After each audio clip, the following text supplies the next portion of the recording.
Bom dia, irmãs. Bastante frio aqui no sul. E aí, onde vocês moram, como é que tá? Bom dia, bom dia. Que alegria, irmãs, poder estar aqui mais uma vez para nossa live. Café com Jesus e as Mulheres da Bíblia. Eu tava até na dúvida se faria live hoje, porque eu tô com uma tosse. A fala já dá vontade de tossir. Uma tosse. Não fiquei gripada nem nada não, mas essa tosse apareceu ontem à noite. E é muito bom, amadas, muito bom, como eu disse, estar aqui com vocês, né? Hoje a gente voltou para esse horário das 9, tá? E a gente mudou o horário da live às 10. Mas eu vou fazer hoje às 9 porque minha filha tem um exame para fazer hoje, né? E se eu fizesse às 10 eu não conseguiria acompanhá-la nesse exame. Eu queria muito poder acompanhá-la, tá? Então por isso a gente está aqui fazendo às 9. Eu tenho uma palavra para dividir com vocês, né? Que Deus tem colocado no meu coração. E eu desejo, sinceramente, que essa palavra abençoe a sua vida, te traga direção, te traga luz, né? Faça você compreender algumas coisas que talvez aí no dia a dia a gente não consiga enxergar por conta própria, né? Então, amadas, eu quero compartilhar com vocês algo que realmente o Espírito Santo trouxe ao meu coração. Quando eu digo isso, né, eu não quero enfatizar essa ideia, né, trazer esse olhar para que, olha, tem que ser uma coisa assim, ó, que veio fresquinho, uma revelação. Não acho que seja por aí. Muitas vezes eu estou estudando a Bíblia, né, e uma questão de interpretação de texto, aquele texto fala muito ao meu coração, e eu compreendo que eu preciso compartilhar. Eu vou dividir com as irmãs aquilo que eu aprendi. Mas hoje realmente foi algo que o Senhor trouxe ao meu coração, que falou comigo, olha isso. Eu tinha outras coisas assim que eu queria muito falar aqui. Não sei se em algum momento eu compartilharei, mas para hoje eu quero ficar com essa palavra. E nós vamos falar de mais uma vez dessa mulher, né? Foi a mulher que apareceu na campanha de 7 dias de clamor pelas mães, um propósito que nós fizemos agora no Satisfeitas. Terminamos no domingo, né, os devocionais, e ontem a palavra de conclusão. Tem alguém que está aqui comigo, apesar de que tem pouca gente agora nesse momento, né? A gente está ligando aqui a live, um horário diferente, então eu já imaginava que a gente ia ter mais dificuldade, né, de ter pessoas aqui nesse horário. Mas tem alguém aqui na live nesse momento que participou desse propósito de 7 dias de clamor pelas mães? Teve alguém aqui? Alguém que está comigo agora, aqui online, participou do propósito de 7 dias de clamor pelas mães?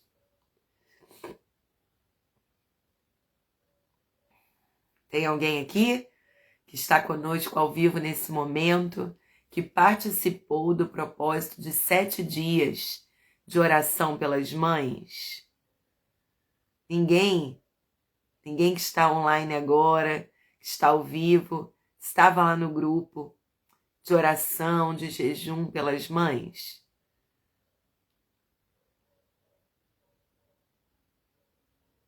Participou desse propósito, que aprendeu ali.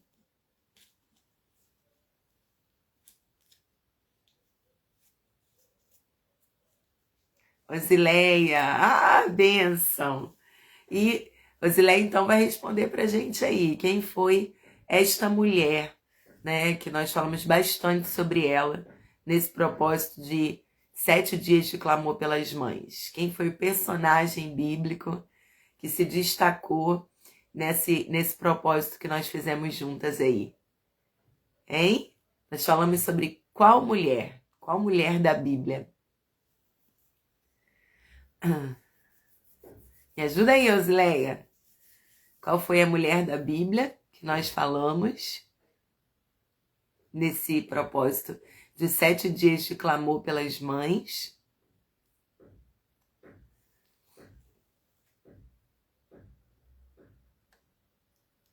Eu escrevi aqui o nome dela, Agar. Agar, a concubina de Abraão, aquela mulher que Sara deu, né, para ter relações íntimas com Abraão e por meio dessas tentativas tentar engravidar dele para que a família tivesse descendentes por meio da serva. E essa história que eu quero compartilhar com vocês, ela está em Gênesis, no capítulo 16, tá?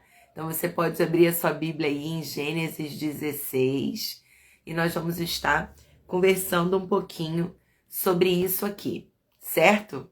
Então vamos orar, né? Vamos colocar diante de Deus esse nosso encontro. Senhor, eu quero te agradecer por cada mulher que o Senhor está trazendo aqui agora, ao vivo comigo, aquelas que assistirão a live ao longo do dia. Pai amado, muito obrigada, Senhor, porque é a tua mão que tem feito isso, que tem segurado na mão dessas mulheres e tem trazido-as até aqui. Ó Deus, usa a minha vida e que tenhamos uma manhã edificante. Em nome de Jesus. Amém. Bom, lá em Gênesis 16, nós lemos assim: Mães, Sarai, mulher de Abrão, não havia conseguido lhe dar filhos. Tinha, porém, uma serva egípcia chamada Agar. Sarai disse a Abrão: O Senhor me impediu de ter filhos. Vá e deite-se com minha serva. Talvez por meio dela eu consiga ter uma família. Abrão aceitou a proposta de Sarai. Então Sarai, mulher de Abrão, tomou Agar, a serva egípcia, e a entregou a Abrão como mulher. Isso aconteceu 10 anos depois que Abrão havia se estabelecido na terra de Canaã. Abrão teve relações com Agar e ela engravidou. Quando Agar soube que estava grávida, começou a tratar Sarai, sua senhora, com desprezo. Então Sarai disse a Abrão: Você é culpado da vergonha que estou passando. Entreguei minha serva a você, mas agora que engravidou, ela me trata com desprezo. O Senhor mostrará quem está errado, você ou eu. Abrão respondeu: Agar é sua serva. Faça com ela o que lhe parecer melhor. Então Sarai a tratou tão mal que, por fim, Agar fugiu. Então a gente já vê aqui que nesse contexto familiar havia brigas, contendas, discórdias, conflitos, disputa de poder, né? Vingança. Agar se sentiu violada, abusada, muito provavelmente, né? Quando foi forçada, porque na condição de escrava, ela não tinha escolha. Não foi uma conversa: olha, Gal, o que você acha? Não, era uma escrava. E ela é entregue a Abrão para dormir com aquele homem. E, gente, você que já engravidou, você que é mãe, né? Sabe que não é assim. Você tem uma noite, um momento de intimidade com seu cônjuge e descobre que está grávida no dia seguinte. Não é assim. Tem um ciclo menstrual, né? Tudo tem que estar casando direitinho. Então, provavelmente não foi uma vez, né? Ela se deitou com Abraão até que se constatasse que, de fato, ela estava grávida. E aí, quando ela engravida, ela começa a desprezar Sarai. Inclusive, em Provérbios fala que existem coisas que a terra não é capaz de suportar. Uma delas é quando o escravo se torna senhor. Quando a mulher escrava se torna senhora. São coisas assim tão fora do normal e são tão carregadas de traumas, de dores, de feridas, que provavelmente será um contexto muito complicado de se viver. Então, essa casa era uma casa de discórdia, de briga, de conflito. E você sabe bem que ambientes assim são ofensivos, são traumatizantes, ferem, machucam o coração das pessoas. Agar vive nesse contexto, Ismael nasce, o menino cresce, se torna um adolescente, início ali da sua adolescência, quando Sarai engravida. E nasce então Isaque, o filho da promessa, o filho da esposa, o filho que Deus havia prometido para Abraão, né?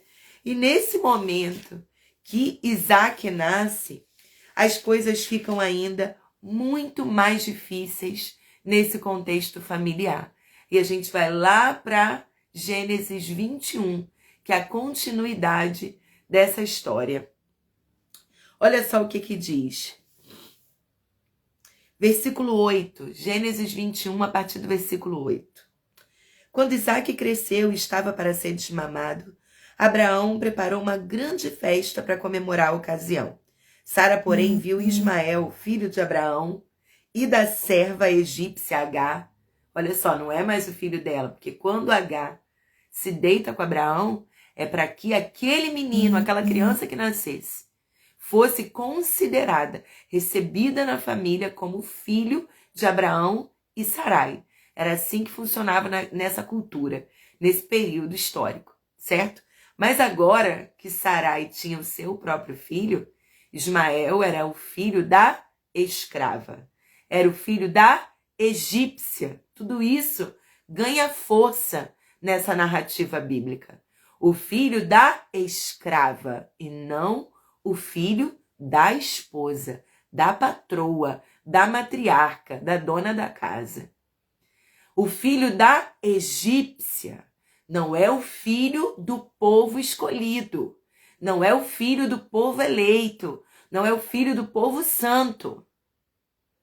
Então, começa a ver essa separação, essa distinção. Quem é filho de quem é povo, quem não é, quem é fiel, quem não é, quem é obediente, quem não é. Olha o conflito, olha a discórdia nesse ambiente.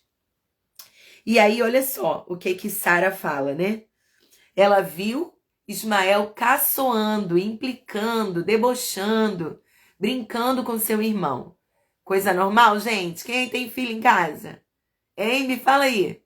A sua casa, como é que é? A paz de Deus que excede todo entendimento.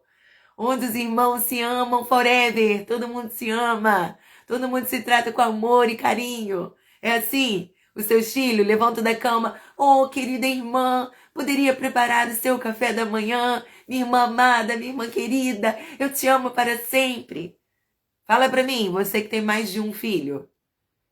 Como é que é a relação dos irmãos? Eles se amam? Se amam.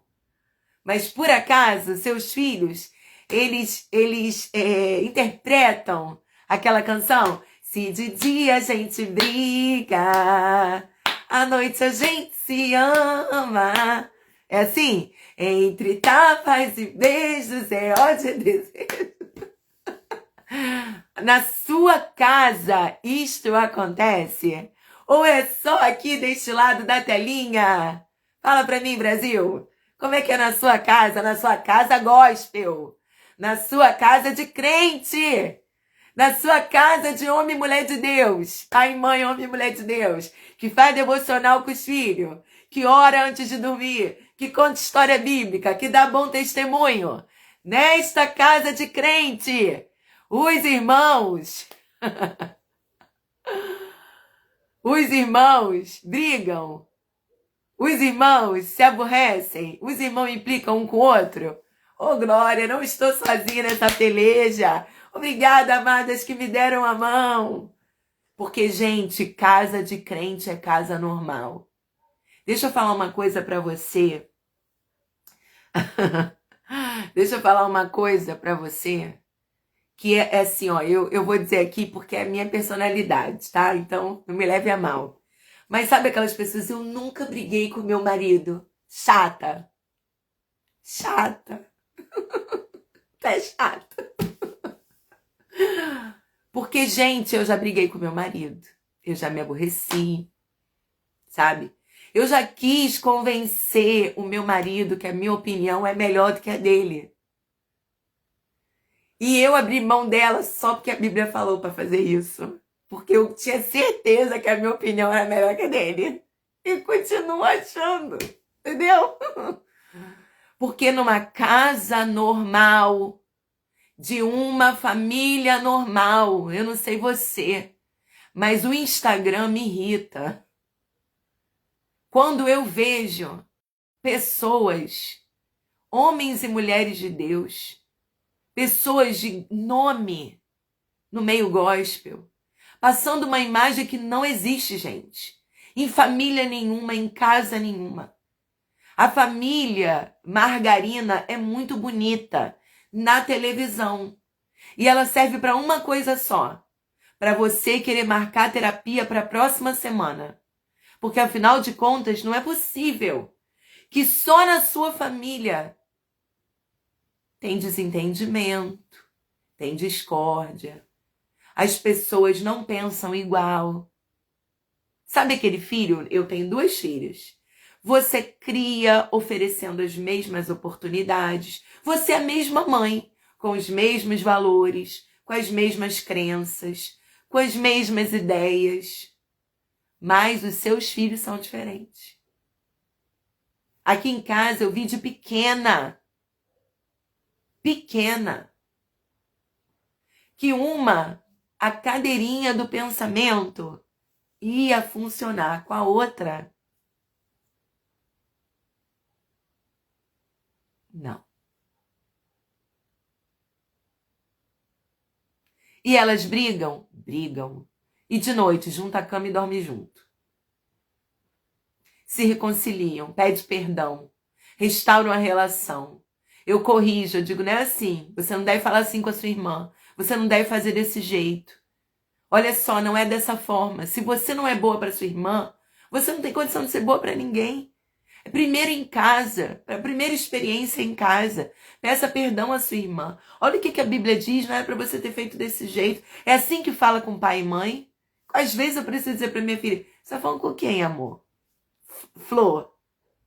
Né? Aí eu tenho que pegar assim, ó, Provérbios 31, que a gente lê só a partir do versículo 10. Mas do 1 ao 9, gente, eu tenho que pegar aquele versículo e repetir as palavras da mãe de Lemuel. Ó filha, filha amada, filha do meu ventre, filha dos meus votos, filha querida, filha por quem eu oro.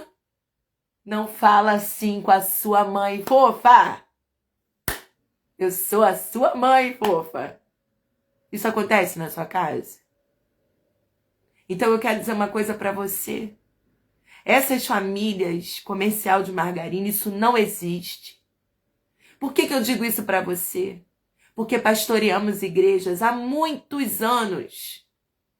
E aquelas famílias perfeitas normalmente aparecem em gabinete pastoral com problemas inacreditáveis.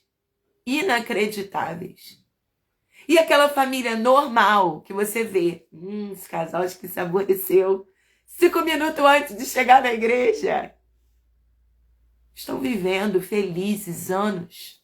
Eu não estou levantando bandeira de briga e conflito em casa, mas eu quero dizer a você, aqui em casa eu não posso dizer isso para você. Eu nunca briguei com meu marido, até porque eu acho esses casamentos chatos, entendeu? Chatice aí. Eu não posso dizer isso aqui pra você, que eu nunca briguei com meu marido. E, gente, esses casais que não brigam, eles também não reconciliam. E você, que como eu, também briga de vez em quando com seu marido, tem um choque, assim, umas coisas assim que não encaixa, querida, sabe como é que é? Tem aí na tua casa uns negócios que não encaixa. Tem umas coisas que você, meu querido, 23 anos eu tô falando isso, aí tu não, né? A gente reconcilia.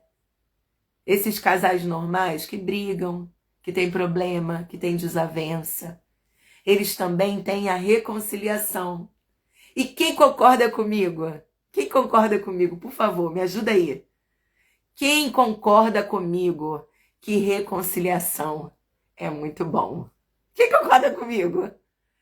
Quem? Quem é essa mulher que concorda comigo? Reconciliação é muito bom. Até quando meu casamento tá assim muito monótono, aquela coisa, beijinho na testa, que eu falo pro meu marido que isso é a decadência da vida conjugal, que quem beija na testa é vó, não é verdade, gente? A testa aqui, a boca aqui, não tem por que beijar aqui e não beijar aqui, entendeu? Então eu já falo pro meu marido, tá aqui, querido, cai aqui, aqui que é lugar de marido e mulher. Aqui é vô.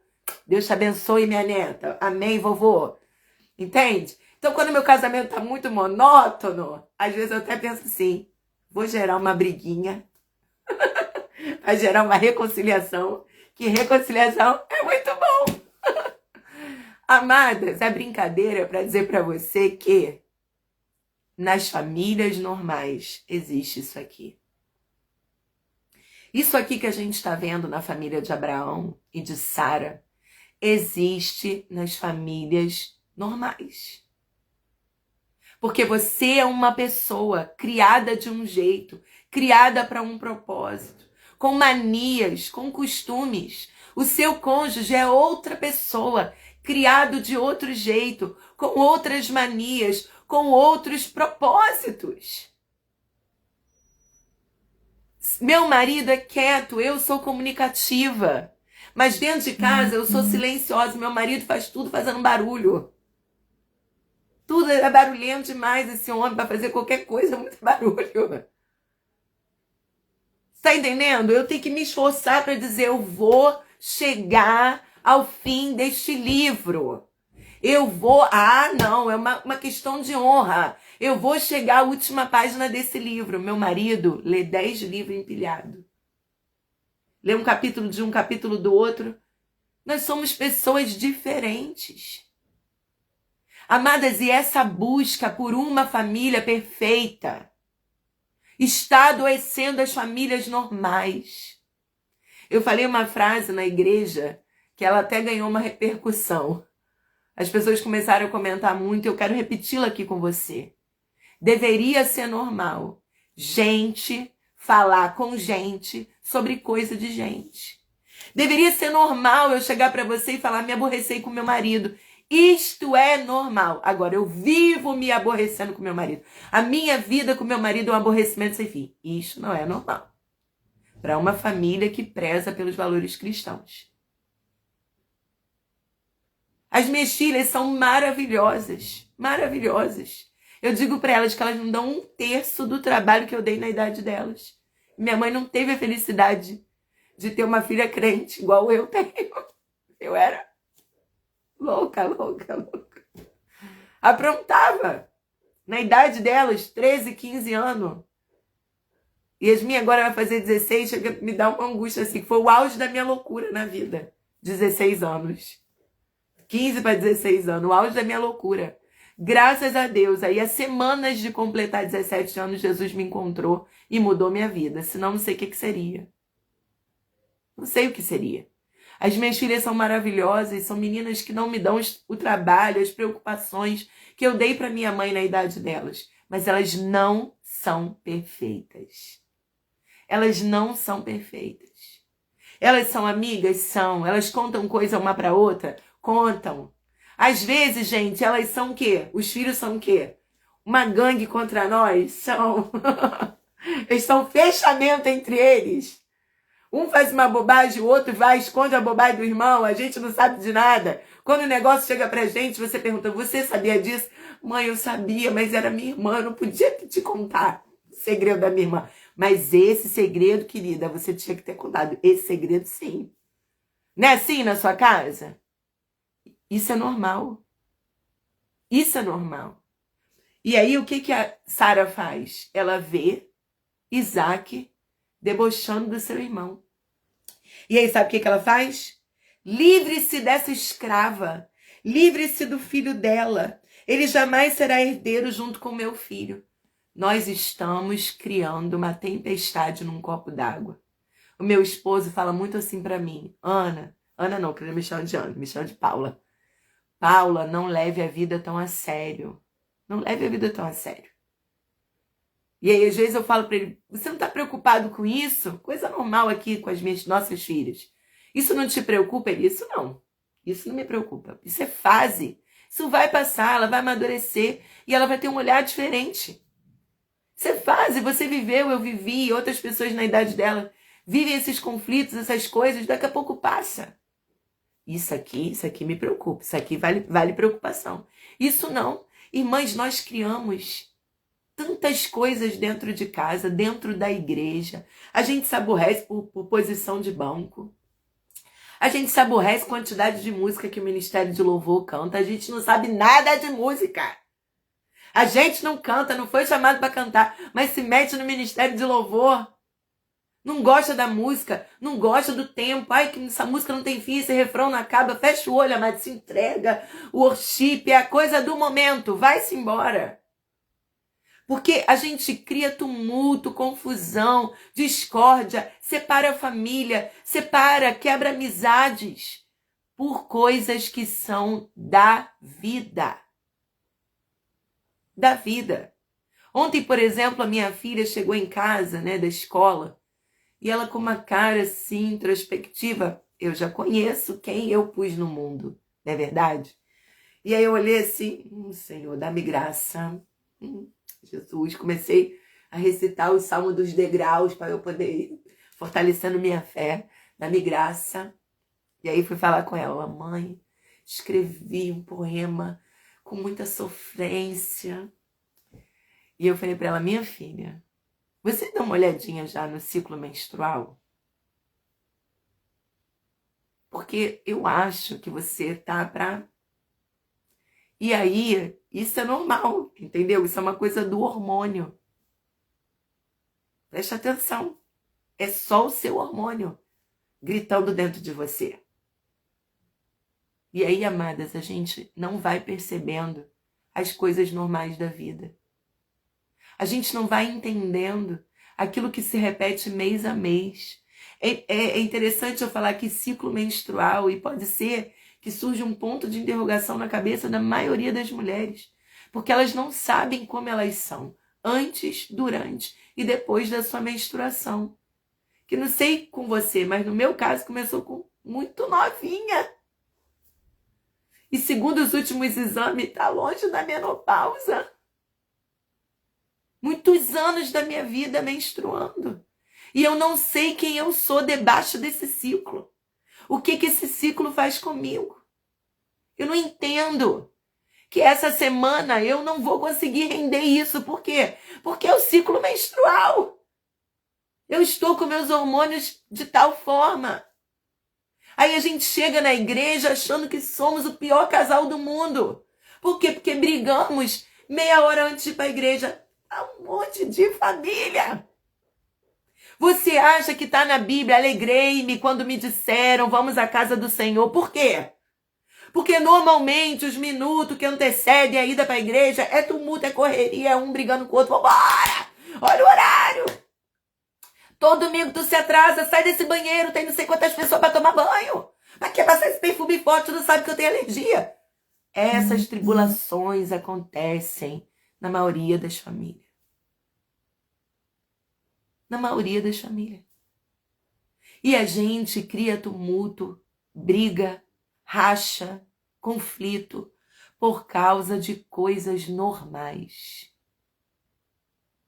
Eu prego a palavra há muitos anos, irmãs. Muitos anos. E eu tenho uma característica, eu sou brincalhona, divertida, mas eu prezo por profundidade bíblica. Ensinar a palavra. Mas vou dizer a você, ultimamente, eu tenho pregado sobre vida. Porque a gente está se perdendo nas coisas normais da vida. Você não pode mais ser distraído. Você tem que ter um déficit de atenção. Você não pode ser uma pessoa que quer ficar sozinha no seu canto, não é de muita amizade. Você precisa ser autista.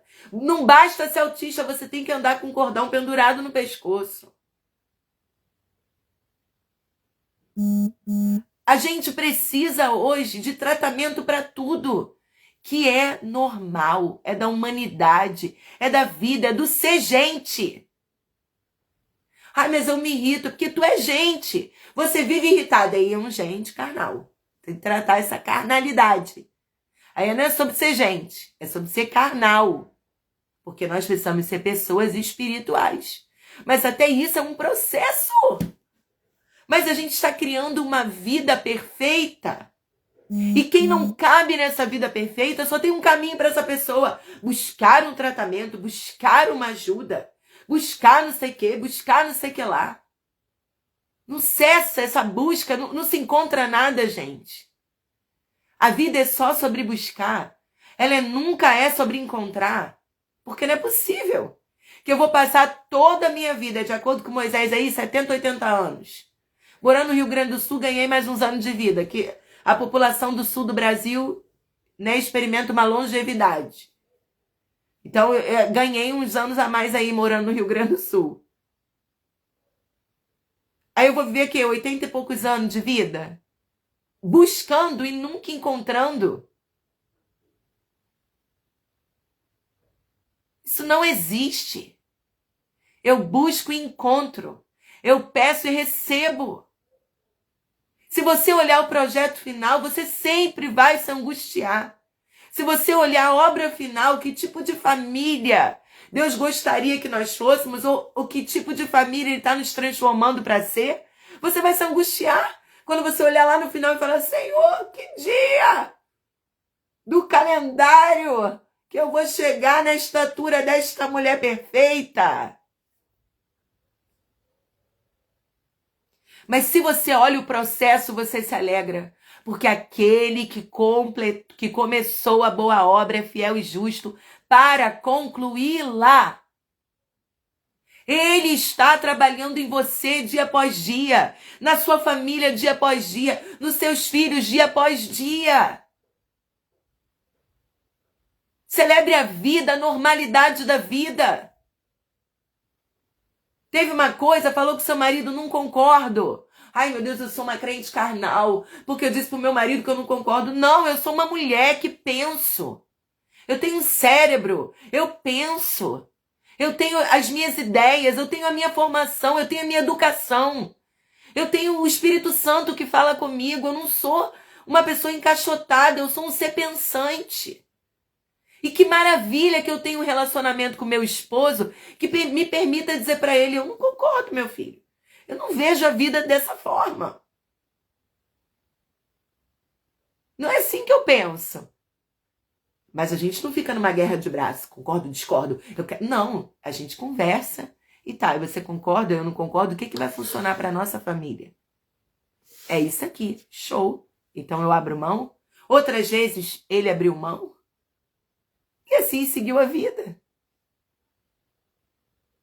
Aqui em casa a gente nunca precisou falar um pro outro: eu mando e você é submissa. Nunca. A gente nunca teve essa conversa.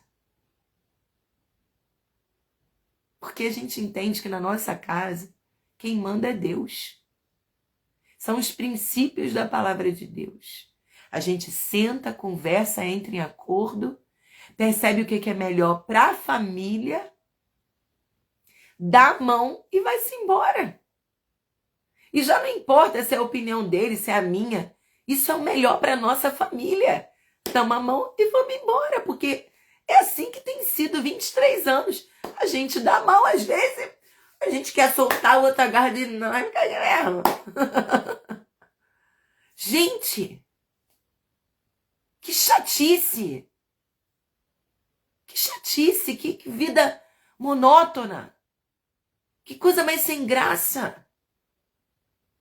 Na vida real isso não existe. Você vê Sara, essa Sara aqui, não é possível que essa Sara que virou para Abraão, lá no capítulo 16, e disse assim para ela: olha só, eu preciso que você olhe bem para mim e entenda o que eu estou te falando aqui agora. Essa Sara que disse assim, olha para Abraão: olha, Abraão, lá em Gênesis 16, você é o culpado da vergonha que eu estou passando. Entreguei minha serva a você, mas agora que engravidou, ela me trata com desprezo. O Senhor mostrará quem está errado, você ou eu. Oh, meu Deus!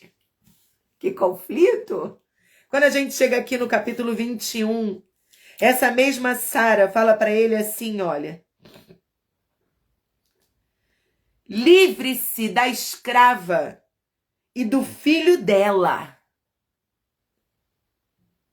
Ele jamais será herdeiro junto com meu filho.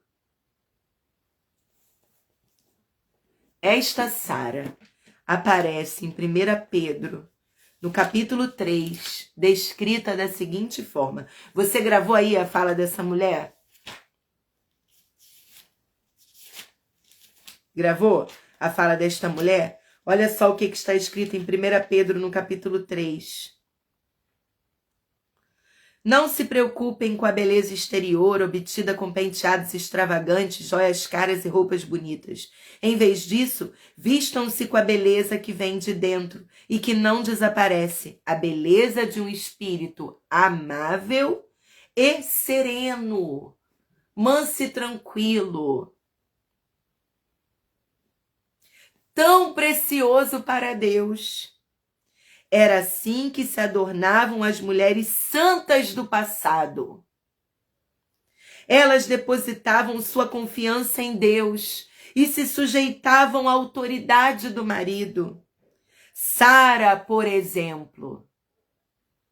Sara é esse exemplo do que ele acabou de falar. Uma mulher de espírito manso e tranquilo, que se sujeitava à autoridade do marido. E isso era agradável a Deus. Sara, por exemplo, obedecia a Abraão em tudo e o chamava de Senhor. Vocês são filhas de Sara quando praticam o bem sem medo algum. Aí a gente pensa, Pedro, você não estava lá em Gênesis 16. Pedro, você pegou a Torá? Você leu a Torá, Gênesis 16, Gênesis 21, quando você foi escrever de Sara? Essa Sara aqui, espírito manso, tranquilo, é essa mesma Sara que disse assim, o Senhor vai julgar quem tá certo, eu ou você. É a mesma Sara que disse assim, ó, pega esse filho dessa escrava e essa escrava e bota pra fora dessa casa. Porque não vai ser herdeiro junto com meu filho. Essa é a mesma Sara, Pedro? Ele tá falando da mesma Sara? Verificou a certidão de nascimento, sobrenome e tudo? É a mesma Sara. Quem está mentindo? O autor de Gênesis criou essa narrativa complexa, mostrou essa mulher problemática, que briga, conflituosa, que se aborrece com o marido, que quer expulsar o filho dele de casa, que não quer saber do enteado, que cria confusão. Essa Sara não fez Casados para Sempre, não. Porque no Casados para Sempre ela aprende que tudo é meu agora. Nós somos a mesma pessoa. Os filhos dele, que ele teve no outro casamento, passou a ser meu também. Ela não teve essa aula, não? No Casados para Sempre? Então Moisés inventou esse perfil aqui de Sara? Ou então Pedro criou uma Sara que não existe? Não, gente. Sara não é Gênesis 16. E não é Gênesis 21. Sara é uma história. Sara é uma jornada, Sara é um processo. E mesmo Sara, esse exemplo bíblico que ela era mesmo, se você olhar a história de Sara, tudo que ela se sujeitou, tudo que ela atendeu a certas coisas loucas que Abraão falava. A própria personalidade de Abraão, um temperamento fleumático, um homem que não tinha muita iniciativa. E ela se sujeitou a tanta coisa. De fato, ela é essa mulher de espírito manso e tranquilo. Mas ela era gente como a gente, que se aborrecia, que se frustrava, que se magoava. Moisés não registrou, mas certamente houve pedido de perdão, houve conversa, houve choro junto. Certamente Sara sofreu quando viu Abraão sofrer, quando ele precisou expulsar Agar de casa para atender o pedido de Sara. Certamente ela sofreu porque era uma esposa que amava o seu marido. Houve uma reconciliação. De certa forma, a gente vê que Ismael não ficou tão longe dessa família. Ismael participou do enterro do pai. Ele estava ali por perto. Não foi um contato, uma ruptura total assim que se perdeu. Não dá para registrar todos os pormenores, porque senão você não conseguiria carregar sua Bíblia de tão grande que ela seria. Sara era uma pessoa normal, você é uma pessoa normal. Nós não nos tornamos perfeitos quando aceitamos Cristo, mas somos aperfeiçoados pelo poder do Espírito Santo. Eu não estou levantando bandeira aqui para você abraçar a sua vida humana e dizer isso mesmo, eu sou humana, eu não consigo ser perfeito. Pera lá, você tem o Espírito Santo que te ajuda a melhorar. O que eu estou dizendo é essa busca por uma vida perfeita. Para você caber no quadro da família Margarina. Essa busca por filhos perfeitos que nos tornam mães opressoras. Mães que não lidam com as coisas normais da vida de maneira normal. Que põem um jugo pesado para os nossos filhos carregarem. Que não lida com a humanidade deles. Eu lembro quando minha filha era pequena uma vez e não sei quem falou que ela era chata. Aí ela subiu, muito triste disso, a gente morava no segundo andar, na igreja. Ela disse, mãe, o fulano falou que eu sou chata. E eu fiquei quieta. Ela disse assim, mãe, a senhora me acha chata? Não te acho chata. Você não é chata. Às vezes, você, né, faz uma chatice aí. Será que não foi nesse momento, minha filha? Aí ela, mãe, você é minha mãe. Então, eu sou sua mãe para te dizer. Você não é chata. Mas em algum momento você é chata. Eu sou chata de vez em quando. Fulano é chato de vez em quando. Todo mundo é chato de vez em quando. Não existe a pessoa que só é legal, minha filha.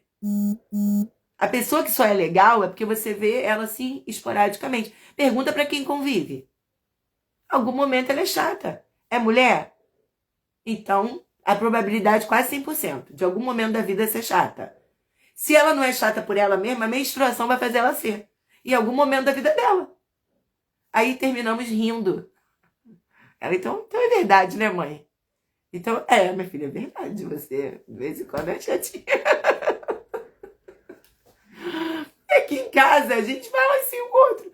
Olha só, fiz um teste aqui e falou que eu sou desse jeito aqui. Eu sou, você. Gente, isso é normal. Mas como é que a gente lida com as coisas? Quem falou que você é chato?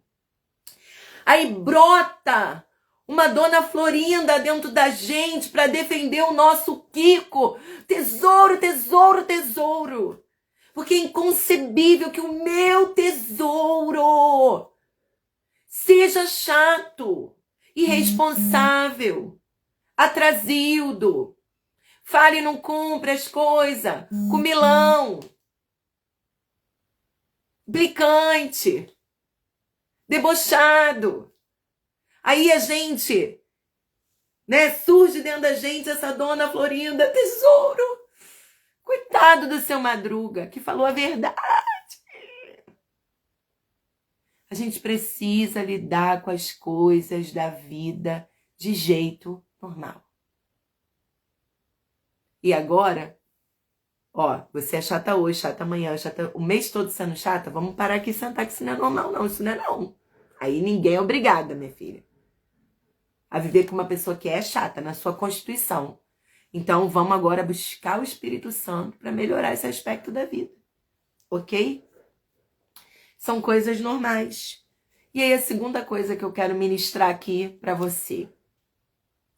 Agar, em Gênesis 21, vai embora. Olha só o cenário. Fechamos esse ciclo aqui da normalidade. Quando você tiver essa crise, Sara, eu tô na síndrome de Sara. Respira, mulher. Olha no espelho, enxergue as rugas, o corpo envelhecendo, os cabelos brancos. Lembre-se, você é gente, é pessoa. Isso é coisa da vida, é normal. Agora, ora, busca a sabedoria de Deus para reparar isso e fazer as coisas com alinhamento com a palavra. Tá bem? Agora, a segunda questão que eu quero tratar aqui nessa live. Agar. Quando a gente vê lá em Gênesis 21, que Sara pede a Abraão para mandar embora Agar e o filho dela, Abraão sofre. Diz aqui que Abraão ficou muito perturbado com isso. A palavra aqui sugere a ideia de estar inquieto, estar triste, estar sofrendo, estar confuso, estar inseguro. Então ele está assim, com o coração de pai esmagado. O filho dele. É o filho dele. E aí, Deus fala para ele: Abraão, faz o que Sara falou, pois Isaac é o filho da promessa. Vocês se precipitaram. Não era para você ter dormido com Agar. Não era para isso ter acontecido. Agora, o que você está vivendo, Abraão, é consequência da desobediência. Vamos ter que consertar isso. Vamos ter que consertar isso. Então faz o que Sara falou. Despeça mesmo, porque eu vou cuidar do seu filho. Deus disse, olha, se ele não pode ficar aí nesse ambiente, se esse ambiente não recebe mais Ismael, fique tranquilo, Abraão, eu vou cuidar desse menino. Gente, que coisa maravilhosa de se ver. Porque às vezes algumas discórdias a gente não consegue resolver. Mas Deus está do nosso lado para ajudar naquilo que for preciso. Então, bem cedo, na manhã seguinte, Abraão se levantou, preparou mantimentos e uma vasilha cheia. Isso não é coisa de homem. Isso é coisa de pai. Homem faz isso, gente. Mantimentos. Vai fazer a lancheira. Será que na escola, quando seu filho chega na escola, dá para saber a lancheira que a mãe fez, a lancheira que o pai fez? Esse dia eu estava preparando lanchinho para minha filha que faz estágio de manhã, estuda de tarde. Então, quando estágio é na escola que ela estuda, ela sai de casa às 6h20 da manhã, chega 7h pouca da noite. Aí o meu esposo disse, que esse monte de comida aí? Ué, que ela tem que almoçar, ela tem que lanchar. Se ela ficar com uma fomezinha aqui de manhã, tem esse negocinho aqui. Faz isso tudo? Pra que isso tudo? Ele ia fazer o quê? O que ele ia fazer? Mandar um pacote do miojo dentro da marmita, água quente no outro copo, pra misturar ali e comer. E deu, e tá bom, não vai morrer. Não, Abraão acorda cedo. Isso é uma cena típica de mãe, não é verdade? Ele acorda cedo, ele prepara mantimentos, bota água na vasilha até o máximo que podia e dá para H. E H vai embora. Mas isso acaba. Escute bem o que eu vou falar para você aqui. Existem coisas na vida que nós não temos como resolver. Existem ambientes que não vão mudar. Relacionamentos que não vão mudar. E a gente não sai daquilo ali. Não sai daquilo ali. A gente fica naquele lugar pelo que ele nos oferece. Mas adoece a nossa alma. Nos abate. Nos cria perturbação e inquietação interior. Então, muitas vezes, Deus precisa intervir e nos tirar de lá. Você se lembra de Ló em Sodoma e Gomorra, que não foi embora porque quis ir. O anjo segurou na mão dele e disse, deu, aqui não é mais lugar para você. Pegou Ló e tirou à força. H é tirada, é removida daquele ambiente. Será que H queria ir embora? Será que esses conflitos, essas brigas só aconteceram nesse momento? Será que Sarai foi grosseira com Ismael só nesse momento? Ismael foi grosseiro com o irmão só nesse momento? Ismael nunca foi grosseiro com Sarai? H nunca foi grosseira com Sarai? Isso aí acontecia desde Gênesis 16. Quando ela ainda estava grávida de Ismael, agora Ismael é um adolescente, aproximadamente 14 anos. Isso já está acontecendo há aproximadamente 14 anos e 9 meses. Conflito, briga, discórdia, piadinha, fala uma gracinha, uma palavra que desce torto. Isso adoece a alma. Mas era confortável estar ali. Sabe por quê? Meu filho tem direito! Eu tenho direito! Algumas vezes, irmãs, a gente vai ter que escolher entre o direito e a paz. Entre o direito e a tranquilidade. Entre o direito e a dignidade. Olha, eu digo uma coisa para as minhas filhas com muita frequência e vou dizê-las a você. A minha mãe me ensinou muitas coisas na vida. Muitas. Mas duas ficou bem forte. Minha mãe me ensinou a ter vergonha. Não é vergonha de timidez, é vergonha nada. Entende? Você entendeu, né? E minha mãe me ensinou a orar. São 2 ensinamentos que eu trago na minha vida com muita força. Minha mãe me ensinou a orar no sentido de esperar Deus agir. Confiar no agir de Deus. Amadas, Agar se sujeitou àquilo, aqueles anos todos, perturbando a sua própria vida, perturbando a vida de Sarai, a vida de Abraão, aquele conflito, aquele ambiente terrível, porque Ismael tinha direito, porque ali era o lugar, porque ele era filho, porque ela foi abusada, porque não sei o quê, porque não sei o que lá, porque não sei o que lá. Eu não sei o que falar aqui, além do que eu vou dizer agora.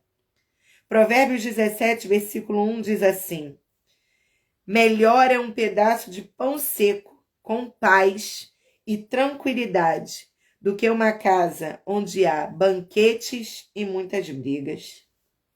A Bíblia está dizendo, entre o banquete e a paz, é melhor ter paz, paz e tranquilidade, do que direito. Porque o direito não te garante a sanidade mental, a paz de espírito, a tranquilidade para as tomadas de decisão. Amadas, aquela mulher vai embora, levando seu filho, e aquele pouco de mantimento acaba. E ela encontra uma fonte, e fonte não acaba. Porque o que Deus tem para nós não acaba. Não acaba. E é tão interessante, amadas, que em Gênesis 16, ela chega no deserto, sabe como? Errante. A Bíblia diz que ela fica perdida e desorientada sem saber o que fazer. Mas agora, agora em Gênesis 21, o mesmo cenário. Ela andou sem rumo pelo deserto de Berseba. Ela estava sem rumo, sem saber o que fazer. E aí acaba o mantimento. O Senhor mostra a ela uma fonte. E aí ela passa a saber o que fazer. Ela cria o seu filho no deserto. No deserto. A Bíblia diz que o Senhor estava com o menino enquanto ele crescia no deserto. No deserto. E Ismael se tornou flecheiro. Uma mulher que começou a sua caminhada com mantimento, um pouco de mantimento, um pouco de água, perde tudo, fica sem nada, encontra uma fonte, ela consegue se estabelecer no deserto. Como? Ela saiu com mantimento e com água. Ela saiu com pano? Ela saiu com tecido? Ela fez tenda como? Qual foram as roupas? O que ela fez? Como é que ela recomeçou? Que roupa é essa? O menino cresceu. Eu não sei. H deu o jeito dela. E ela criou aquele menino, e aquele menino cresceu, se tornou flecheiro, e hoje Ismael é pai da maior parte do Oriente Médio. A maior parte dos países do Oriente Médio são descendentes de Ismael. Você se lembra lá na frente, quando José é vendido ao Egito, uma caravana de ismaelitas, no plural, leva José até o Egito. Comerciantes, vendedores, olha a descendência desse homem. Lá mais para frente em Gênesis diz que Esaú se casou com uma das filhas de Ismael. Ele casa, ele tem família, ele tem filhos e filhas. Ele tem posse, ele tem bens. Ele se estabelece. Porque Agar um dia experimentou a verdade desta palavra. Melhor é um pedaço de pão seco com paz e tranquilidade do que uma casa onde há banquetes e muitas brigas. A gente, em nome do banquete, em nome de querer o banquete, a gente entra em briga, conflito, porque a gente quer o banquete. A gente quer o banquete. Mas, Ana, e aí? Eu vou abrir mão do que eu... não sei, amada. Busque a sabedoria que o Espírito Santo tem para te dar. Eu posso te dizer de Agar, uma história que está aqui na Bíblia, Eu posso dizer para você, Provérbios 17:1, uma história que está na Bíblia. Eu posso dizer para você do próprio Jesus que renunciou à glória, renunciou ao céu para ser pobre, humilde, um homem entre nós na terra. E Deus o exaltou soberanamente. Fica agarrada nessa mesa de banquete e perde tua paz e tua tranquilidade. Que você e o seu filho terão um banquete.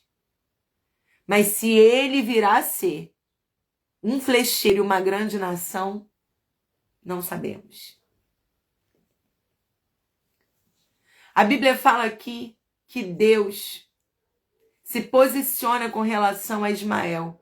No momento em que o menino passa por essa aflição, ele diz: pode deixar comigo, Abraão, que eu vou cumprir a minha palavra na vida do seu filho. E eu farei de Ismael uma grande nação.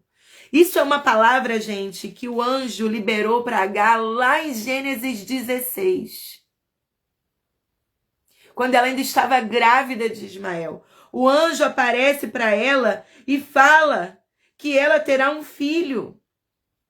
E esse filho será um homem solitário e indomável.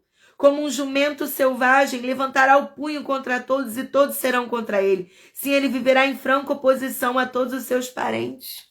Essa é uma palavra que Deus já havia anunciado a Agar lá atrás.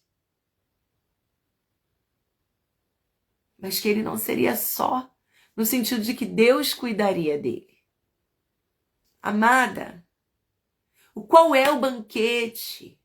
Qual é a casa? Qual é o testamento que você está agarrada? E por causa disso, você abraçou uma vida sem paz e tranquilidade. Isso vai mudar a tua vida. Isso vai fazer diferença na sua vida. Diz a palavra, melhor é um pedaço de pão seco. Já comeu pão seco? Melhor é um pedaço de pão seco, com paz e tranquilidade, do que uma casa onde há banquetes e conflitos e brigas. Às vezes, irmãs, nós queremos tanto o marido que a gente quer, o marido que a gente sonhou, o marido que a gente idealizou, que a gente torna a nossa casa um lugar de conflito. Porque você tem que ser esse homem de Deus. Fala com Deus sobre o seu marido. A gente quer tanto o banquete de um filho vivendo uma vida perfeita, um relacionamento com Deus maravilhoso, que a gente briga, gera briga e conflito dentro de casa. Tu foi criado para isso? Não foi? Olha! Melhor um pedaço de pão seco do que um banquete. Tem tanta coisa que está no meu coração, mas eu creio só o Espírito Santo vai poder te esclarecer do que está aqui no meu coração. Não vou saber expressar o que eu gostaria de falar com essa palavra. Mas eu quero dizer para você, eu sou uma filha, eu sou um Ismael. A minha mãe precisou recomeçar a vida dela quando meu pai foi embora. Minha mãe não tinha estudo. A minha mãe parou de estudar na antiga 4ª série. Minha mãe não tinha profissão. Ela não trabalhava. Ela cuidava da gente desde sempre. Desde que eu nasci, minha mãe sempre ficou em casa. Mas quando meu pai foi embora, ela precisou trabalhar. Sem estudo, trabalha muito para ganhar pouco. Saía de casa muito cedo, chegava muito tarde. Eu sei o que é um pão seco. Eu sei o que é um pão seco. Eu sei o que é uma vida no deserto. Eu me lembro de um dia acordar de manhã, a minha mãe já tinha ido trabalhar, o meu pai já não estava mais ali. Os meus irmãos moravam na casa da minha tia e eu olhei para aquela casa vazia, ainda que pequena. Ela pareceu para mim uma mansão de 10 quartos. Que você não vê ninguém, não encontra ninguém, sabe? Eu olhei aquela casa e disse, cadê meu pai? Cadê minha mãe? Cadê meus irmãos? Um deserto. Mas eu estou aqui. Eu tinha 14 anos, hoje eu vou fazer 41. Eu estou aqui. Exatamente, a Débora está dizendo, a gente não quer que nossos filhos passem pelo deserto, mas às vezes o deserto é o lugar que vai acender o propósito. O deserto é o lugar que vai acender a identidade. O deserto vai ser o caminho para ele se descobrir, para ele se reencontrar, para ele saber quem é Deus na vida dele. Talvez, se Ismael não passasse pelo deserto, ele nunca ia reconhecer Deus na vida dele. Não é tudo sobre a gente. Não é tudo sobre a nossa maternidade. Tem Deus na história, sabia? Um Deus que quer se revelar ao seu filho. E ultimamente eu tenho dito isso muito para as mães, porque tenho pensado muito sobre isso. Um filho que tem uma super mãe, uma mulher maravilha, vestida de mãe, não precisa de Deus, porque a super mãe dá conta de tudo, resolve tudo. Não precisa de Deus. Se ele tem uma mãe salvadora, ele precisa de um salvador. Mas é na nossa fraqueza que o poder de Deus é aperfeiçoado. É quando eu olho no olho das minhas filhas e digo, não tenho resposta para isso, não sei o que fazer quanto a isso, estou tão perdida quanto você, tão sofrida quanto você, chorando tanto quanto você. Que o poder de Deus se aperfeiçoa na minha fraqueza. E eu me vejo a mãe mais forte desse mundo. Nem você quer passar pelo deserto, eu também não quis. Eu também não queria aquela vida, eu também não queria que meu pai tivesse ido embora, eu também não queria que meus irmãos tivessem ido morar na casa da minha tia, eu também não queria que minha mãe trabalhasse o dia todo, eu também não queria ficar sozinha. Eu também não queria. Mas eu passei por isso. E assim que foi possível, a minha mãe conseguiu reunir a gente tudo de novo. Os 4 voltaram a morar junto na mesma casa, ficar 24 horas junto na mesma casa. A família voltou, a minha mãe conseguiu. Crescemos, somos os 4 adultos. O mais novo, o meu irmão, já tem 33 anos. A vida segue. 33 da minha irmã 31. A vida segue.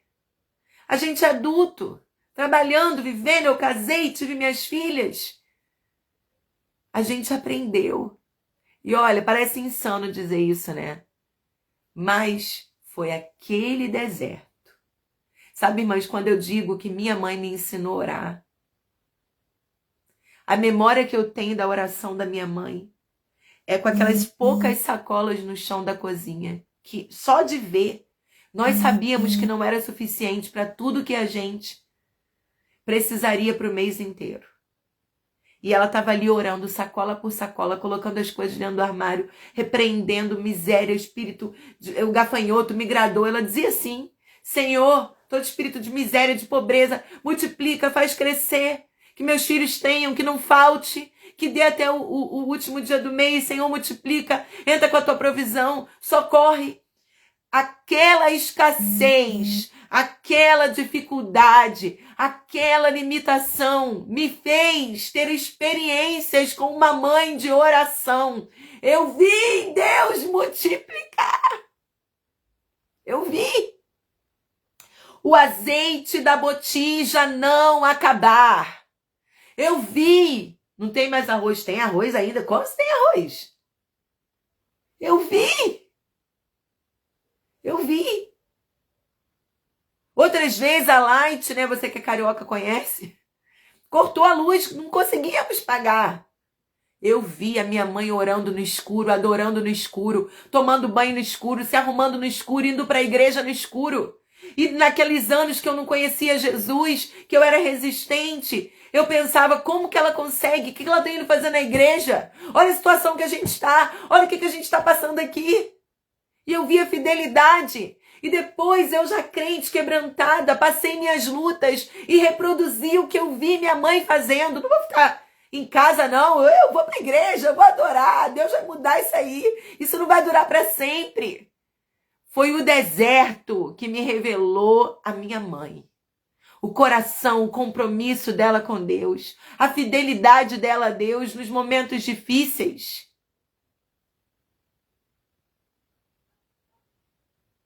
A gente, como a Débora colocou aí, quer poupar os nossos filhos do deserto, né? Mas, às vezes é o deserto que vai mostrar para o seu filho quem é a mãe que ele tem. Quem é o Deus que ele tem. Quem é o Deus que tem cuidado dessa família. E olha, eu quero encerrar aqui com essa palavra, porque eu acho ela demais. A Bíblia diz que Ismael se tornou flecheiro. Tem que ser equilibrado para ser flecheiro. Flecheiro exige equilíbrio. Flecheiro exige destreza, firmeza, silêncio. O flecheiro, tudo silencia ao redor dele. Já foi numa disputa, já viu um campeonato de arco e flecha, o silêncio que fica no momento que aquele flecheiro vai lançar a flecha. Aquele menino preciso de detalhe. H criou bem. E não ficou perdido, desorientado. Era um homem preciso, habilidoso, capaz. Amada, deixa seu filho ver sua fragilidade. Deixa o seu filho ver que você também tem medo. Deixa ele ouvir a sua oração, Senhor, e agora? Eu só tenho a ti, me socorre. Deixa ver. Quando a gente olha hoje, talvez, né, para o mundo islâmico, a gente já faz essa associação Ismael. Infelizmente, são os irmãos, como a Bíblia diz, Isaac e Ismael se beijem. Isaac e Ismael se abracem, se perdoem, se renovem, se restaurem. Até hoje, o mundo colhe as consequências desse ato impulsivo de Sara e Abraão. Mas quando a gente olha para Ismael, o Ismael da Bíblia, nós nações que se tornou, mas esse homem a gente vê, H conseguiu, ela conseguiu. Criou um homem forte, um homem preciso, um homem habilidoso. Você também vai conseguir, mas é preciso vencer o medo de deixar a casa dos banquetes, o medo de deixar esse povoado rico e abastado, encarar um deserto com pouco mantimento e uma vasilha de água, ver a água acabar, a comida acabar e clamar, Senhor, Senhor, e ver o Senhor suprir e recomeçar. Recomeçar. E olha, eu vou dizer para você uma coisa, anote isso. Se você puder buscar algo para a sua vida hoje que fará toda a diferença no futuro próximo e no futuro bem distante, busque equilíbrio emocional. Busque ser uma mulher equilibrada, com as suas emoções equilibradas, porque isso está cada dia mais escasso.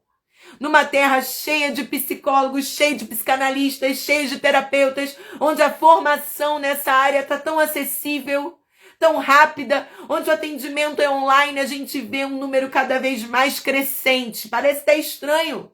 Tanto acesso, tanto tratamento, mas um número cada vez mais crescente de pessoas desequilibradas.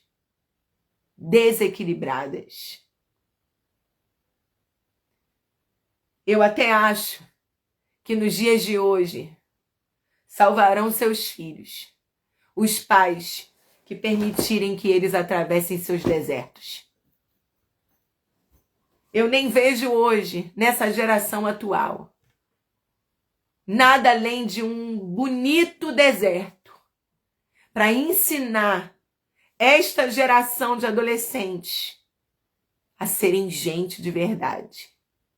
Seres humanos empáticos, responsáveis e comprometidos. Deus nos ajude. Deus nos ajude e nos dê sabedoria para entender tempos e estações. E esse tempo que nós estamos vivendo exige pessoas fortes emocionalmente. Quer a gente queira, quer não. O deserto é uma das melhores escolas para formar pessoas fortes. Que o Espírito que é santo fale melhor o seu coração, minha irmã. Te traga esclarecimento dessa palavra. E se você hoje precisa recomeçar e você se enxerga num deserto sem nada, sem ninguém. Acredite, Deus é com você. Não vai demorar muito, você vai ver uma fonte. E Deus vai suprir você, sua casa e sua família de todas as necessidades que vocês têm. Amém? Espírito Santo, fale melhor a cada coração. Que a tua semente penetre profundamente em cada vida, Deus. Eu oro, eu clamo a ti, no nome de Jesus. Amém. Amadas, quinta-feira nós temos a live com a Neide Cassiano, tá? Eu até tinha falado que eu faria uma live aqui para falar da Escola da Mãe Satisfeita, mas eu tô até disposta a fazer essa live amanhã, porque eu preciso levar minha filha ao médico agora, ela tem um exame, eu não vou poder continuar aqui falando com vocês, mas eu vou dar todas as instruções. Nós estamos abrindo as inscrições para a 4ª turma da Escola da Mãe Satisfeita. E essa escola, ela não é focada nos filhos, ela é focada nas mães. Fortalecer, vivificar essa mulher, posicionar essa mulher, que ela abrace essa possibilidade real de ser satisfeita na sua maternidade, apesar dos pesares, das dificuldades que nós passamos com os nossos filhos. Amém? Então, se você quer ser uma aluna da Escola da Mãe Satisfeita, eu vou fazer uma live amanhã, tirando todas as dúvidas, tudo bem? Aí a gente abre oficialmente as inscrições, porque agora eu não vou poder ficar aqui falando mais sobre isso por causa do meu horário. Mas está aberto e você venha caminhar comigo, com a Neide, né? Que estamos aí as coordenadoras dessa escola. A gente vai te acompanhar. Tem muitas coisas maravilhosas que você vai receber sendo aluna da Escola da Mãe Satisfeita. Amém?